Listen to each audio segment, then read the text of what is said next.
believed you could achieve any success you've always wanted, what would you do differently? What would you think differently? My name is Jeanette Sibley, and I'm coming to you from the Mile High City of Denver, Colorado. My focus each week is to uncover how you can achieve the success you've always wanted in your business, in your career, and in your life. We all have great ideas. We all have reasons why we don't pursue these passions or dreams. Yet to live a full life with inspiration, we need to ignite our energy and get started. So it's my pleasure that I have with me Deb Krier. The cool thing is this is my very first podcast. And as you can tell, probably if you're on video, from that shadow in my face. And what's really cool is Deb Krier just completed her 500th podcast. That's 500. And in my world, it took courage, it took perseverance, it took the willingness to fail. However, her key to success was just getting started. So I'm going to have Deb introduce herself in just a second, but I'm going to have her introduce herself in a particular way. I am an executive coach, author, and keynote speaker. I have been for over 27 years. And I love the success that my books, my speaking, and my writing and coaching provide. And one of the books I've written is called It's Time to Brag. And actually, there's 4 different editions of this, or at least there will be 4 as soon as the 4th one gets edited. And so I'm going to have Deb introduce herself in 20 words or less. And you're going, what? 20 words or less? Well, think about it. Most of us have a very short attention span. And so what we're going to do is she's going to zing you, hopefully, with a really great introduction. And you're going to want to really pay attention because we have a pro here on what it takes to get started and succeed. Deb, how are you? I am absolutely wonderful. And this is so much fun to be your very first guest. Thanks. I'm excited about it. I am Deb Krier. I'm a social media and PR expert, and I am so proud to be the host of the Business Power Hour on C-Suite Network. Wow, that's impressive. Count. Seemed like that was more than 20 words. Yeah, but I'm not counting. Now, the audience may be counting. Mm-hmm. Oh, well, but we still got their attention. Otherwise, They wouldn't be counting. So this is true. We achieved our intention there. Mm-hmm. So talk to me a little bit about how you got started. Like, what did it take for you to get started? I know there's things out there that say, just do it. Yeah. Mm-hmm. But that's sometimes it's like, huh? You got to have a little bit more of a plan than that, don't you? Or don't you? Initially, I was a guest on a program on Mile High Radio when I lived in Colorado. That's how we know each other. Yes. And, and I was a guest. I thought, oh, hey, this is fun.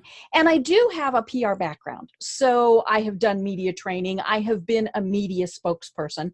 Clearly, I'm comfortable in front of a camera. I'm not shy, all those various things. But when I was a guest on someone else's program, I thought, this is fun. I can do this. And so it was a matter of approaching the station and saying, hey, I would like to do this. Now, that's a little bit different than most podcasters because most podcasters are completely independent. Correct. But initially, I was part of Mile High Radio, and that was where I got that start. So it's like for myself, this is being done independently, but we don't know where it's going to go, right? Right. Mm-hmm. So, but getting started, I know last week I was anxious because I had this time already set up with you. Right. Mm-hmm. And you know me, I'm somebody who normally honors their meetings, their commitments. And so, getting started sounds pretty simple, but it really isn't, is it? It's simple. And it's complicated. And I think the problem is we do overthink it. Yes. And we want it to be absolutely perfect. We want the Yes. lighting to be perfect. We want the Yep. sound to be perfect. Now, people will forgive bad video. They will not forgive bad audio. So I think that's one of the things that we always need to keep in mind. But we want the best name. We want, we want to have all of our little ducks in a row, especially if you're like you and I, and we're very type A people. We've got our Mm-hmm. little list and we're just going down through it. But other people just grab a microphone, or they use their phone, because obviously this will record and do great things, and they just start. People like that just astound me, because I am one of those that I have to have all my little ducks in a row, and then that little duck goes wandering off. But there are certain things obviously that you have to do to get started, but it is just, at some point you have to pull that trigger and start, which is one of the things that I loved about you. You picked a date and you said, we are going to do this on X. Correct. And so that meant that you had to have everything in place as much as you could by today's date. Right. And I think that's what so many people need, is we need that deadline, whatever it is, work project, wedding, whatever it is, we need that date in order to force ourselves to make it happen. Otherwise, we'll keep procrastinating, we'll keep planning, we'll keep waiting for it to be absolutely perfect. And time comes and goes. And then pretty soon, it's like podcasts. People do podcasts. Exactly. Podcasts are from the dinosaurs, right? Right. And I think that's a great point, because a lot of times we don't get started. Mm-hmm. We keep waiting until. So it could be, I'm going to wait and get that project done for my boss at the last minute. And then during that last minute time period, you go, oh, shoot, I'm missing a lot of information. So there was nothing I was planning in the process. Right. And so sometimes just doing one small step immediately, like within 24, 48 hours is what is required to get you moving forward. And then take the next step. Like, don't wait, like keep taking those steps. Right. And there are those people that are just totally seat of your pants type of doing projects, doing work, doing whatever it is. And, but for most of us, we need to plan. And when we're doing something like a podcast, there are some steps that you have to take, and in order to build an audience, most podcasts don't do more than about 30 episodes for a variety of reasons. It is very amazing, and I'm very proud that I have hit over 500. So there's that persistence, there's all of those things, but it is, it takes a lot of planning to do a successful podcast, and real life gets in the way, work life gets in the way, and so it's hard to kind of stick with it. But don't you think perfectionism is probably the biggest idea killer? I mean, we all have ideas. We all have great imaginations. We all have dreams and goals. And yet we don't do anything about that. We're waiting for that perfect time. We're waiting for that perfect set of circumstances. We're waiting for something, as opposed to taking the step and doing it. It's like when you and I talked, I set a date. And honestly, not everything's done on my list. However, it's done in such a way that it's okay. It will be done by the release date of this audio. Right. And then, of course, the other thing is we compare ourselves to others. Yes. And I love social media. I mean, it is one of the things that I focus on, but that's one of the best and the worst places when you're in business, because we start comparing ourselves, and then we see like the lists, the top 20 lists, and you think, well, wait a minute, I'm better than them, or how can I, or make at least that can do list? as good of a job as they do. Yeah. Or I can never achieve that, and I think that's the thing, is we talk ourselves out of it before we ever even start. And and unless your goal is to be on some of those lists, which that's not a bad goal, it's okay to not be at that level. And I think that's one of the trickiest things is, when you have a podcast, you can look at your stats, you can look at various things, but you are still kind of wondering, is anybody out there listeling? Does anybody care what I'm saying? Exactly. I can do this 500 times, but am I basically talking to myself? Well, it's like people saying they want a new job. Mm-hmm. They Right. know they need a new job. Mm-hmm. Mm-hmm. They know that it really is in their best interest Mm-hmm. to get a new job, Mm-hmm. but they don't do anything to go get a new Right. job. Mm-hmm. And then they send out all these resumes and Mm-hmm. they hear nothing, Right. like what you're just saying. Cricket. You don't know. Mm-hmm. You don't know Mm-hmm. that maybe their resume triggered something Mm-hmm. where they thought, Mm-hmm. wow, Right. you mean we can have all these experiences Mm-hmm. and skills for that position that we Mm-hmm. didn't think we could have. Mm-hmm. Right. So getting started Mm-hmm. is in and of itself Mm-hmm. something for us to pay attention to. Mm-hmm. Right. Not think we have to do it perfectly. Right. And that is definitely it. We're not going to be perfect. Even after 500 podcast episodes, there are things that I, will go wrong. And, some of those are my control. Some of them are not. Right. But, things happen and we just have to get over it and go with the flow. Maybe it's work through it. Work right, through yeah. the issue. Mhm. Because maybe on the other side of that issue is something even better. Mhm. Definitely. But we're never even Mhm. going to get to that point Right. if we don't Mhm. get started. Mhm. Yep. So what were some of the challenges that you had to face? Because I know that when you first started your podcast, you probably didn't necessarily envision having 500 of them. I know. It was like, holy schmoly, you're going to be doing this. I mean, how that many is a years from really now? cool goal, a really cool milestone. And it shows I like to talk a lot. I mean, You but, do. You're very good at that. yeah, but the coolest thing about it is I have talked with some of the absolute most knowledgeable, funnest people, and and I get to make these great business connections because let's be honest, what's in it for me, and Yes. that is making these great business connections. I learn from every single guest. There is something that they're talking about that the light bulb goes on, all of those various things. But I think initially the first thing was, A, why would anybody want to listen to me? And then B, who am I going to get as a guest? Now it helped that I was doing it as part of Mile High. So the technology portion was taken care of. I just had to get my little self into the studio, and everything else was taken care of. But yeah, I thought, and especially when you're starting out, you're thinking, well, I'm a nobody. So who's going to want to be on my program? Right. So of course, what I did was I asked my friends, and we all are, we're well connected in our communities, our industry, whatever it is. And, if you ask somebody, hey, you want to come and talk about what you do for 20 minutes, 30 minutes, an hour, more than likely they're going to say yes. I've only had 2 people ever turn me down.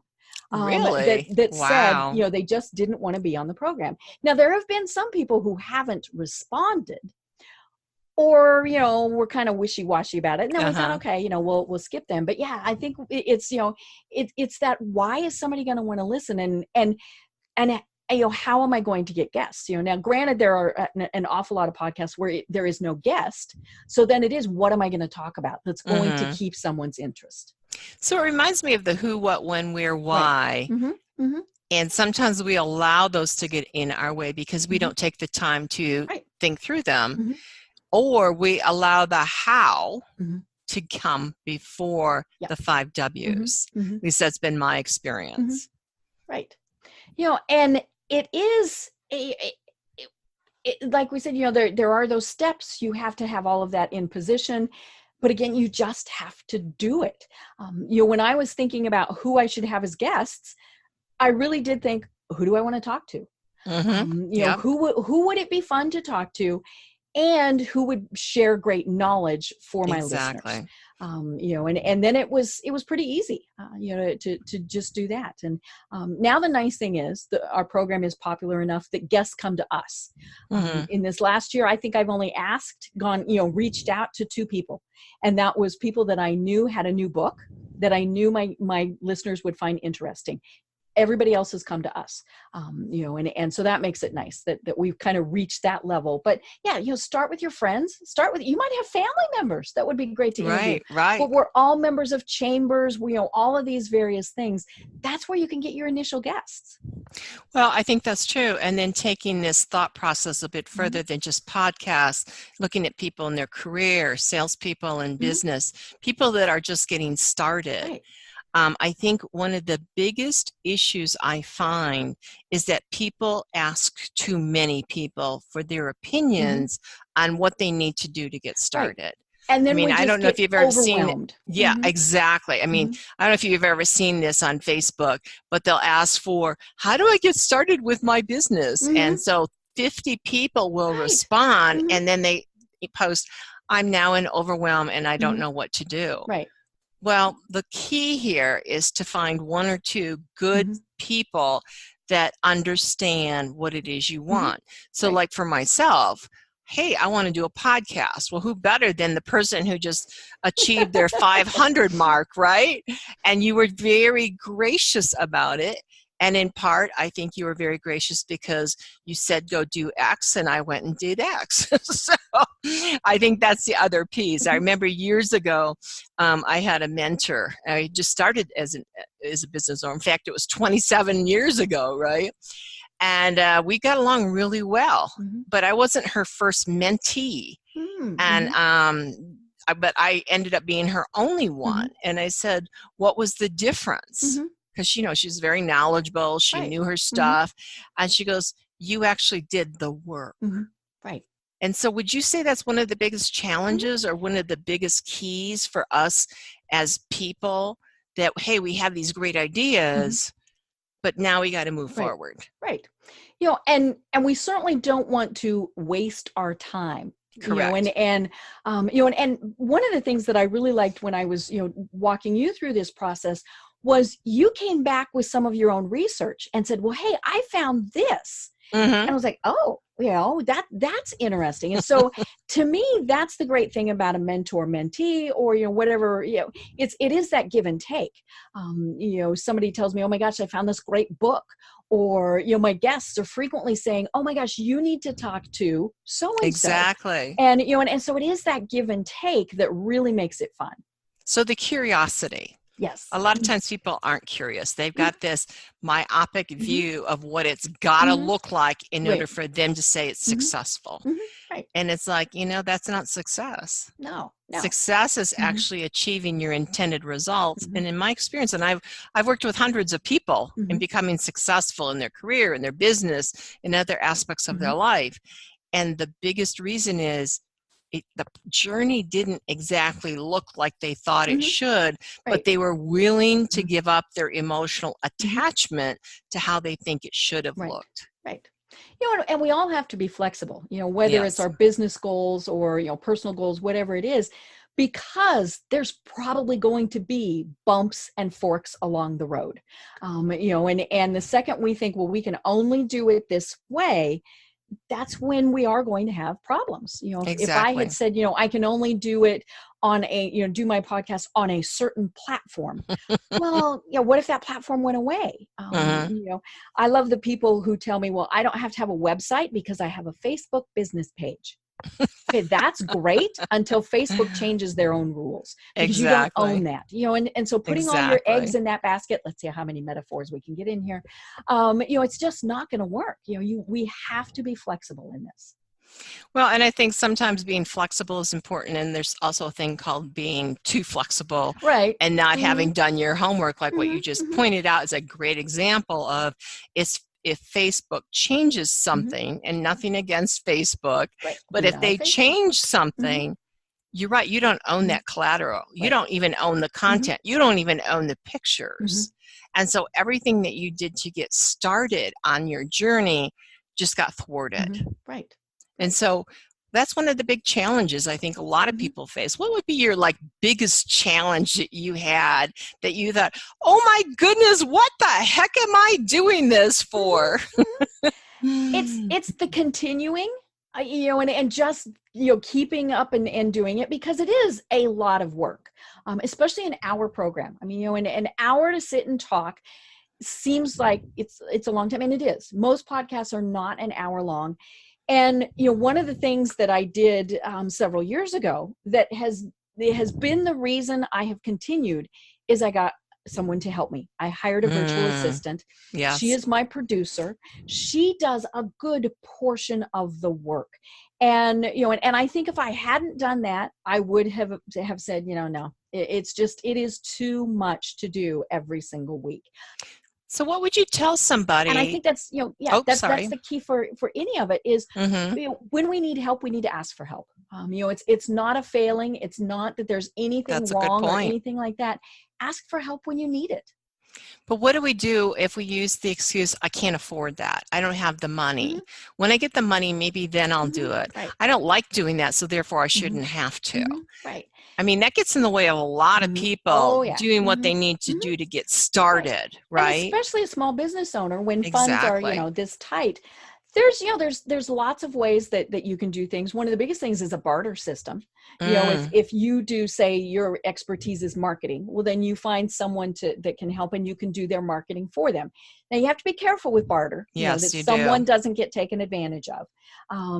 There are internships. There are universities and trade schools where you might be able to get somebody that can help you. Or maybe even a stay-at-home mom who's got the experience and just needs 1 or 2 hours a day to do something other than, just to get away from it all.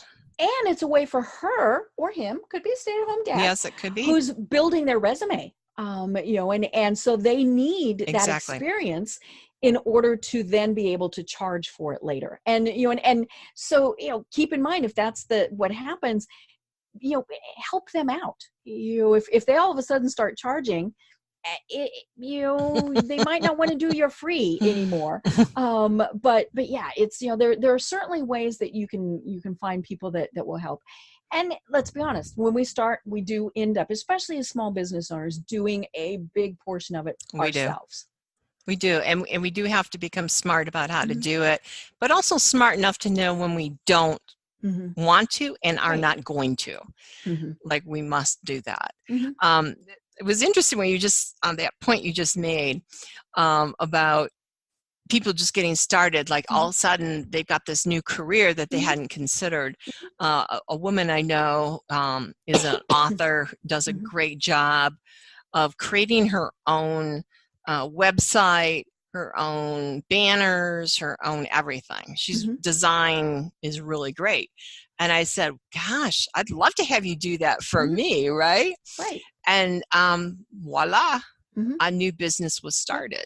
Oh, yeah. And I see that especially on Facebook all the time, where somebody is just starting out and they'll offer a freebie or a discount. Yes. Now, you do have to remember that you're getting what you paid for. But if they're using it as a way to build up their portfolio, they're not going to do a halfway job. But remember that you're not paying for it. So don't ask for a 50-page free website. Right. And so keep a landing like page may do. I mean, I think that's the other people, other things that are the other way we allow ourselves to get stopped from achieving our success is, but I think I should have a 50-page website. Because again, we've as opposed to just ourselves. having a landing page to get started. If that page works, then you'll have income coming in. You can then expand. And I think that's one of the things I had to get present to when getting this podcast started, is I wasn't like all the bells and whistles I wasn't concerned about, but I still wanted to have this be done in a quality manner. Right. Well, because you want to build up a fan base at the start. Correct. And then of course, what you really want is for those fans to tell other people, oh my gosh, you have to listen to this program.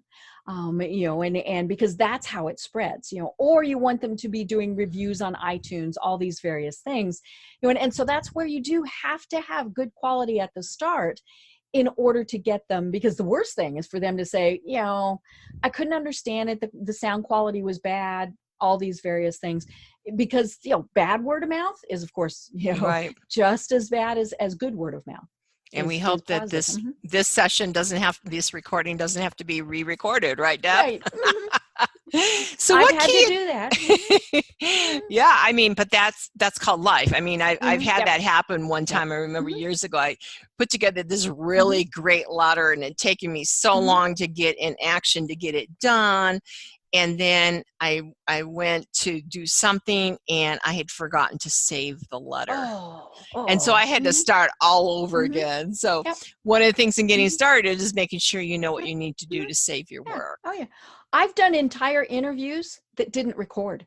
Oh, You know, geez. or I only recorded, you know, me or them, you know, and Oh, you wow. know, technology, I mean, we have technology gremlins, you know, and things like that happen, or, you know, power shuts off. Yeah. Power fades here on occasion. You know, it does in anywhere, but yeah, you know, and that's kind of the, you know, when things are out of our control, those sometimes can be the most frustrating, you know, because I know it should work. You know, I know I poked that record button. Why didn't it work? Right. It's like I thought earlier in this recording, I had clicked on recording, and guess what? Excuse me. Yes.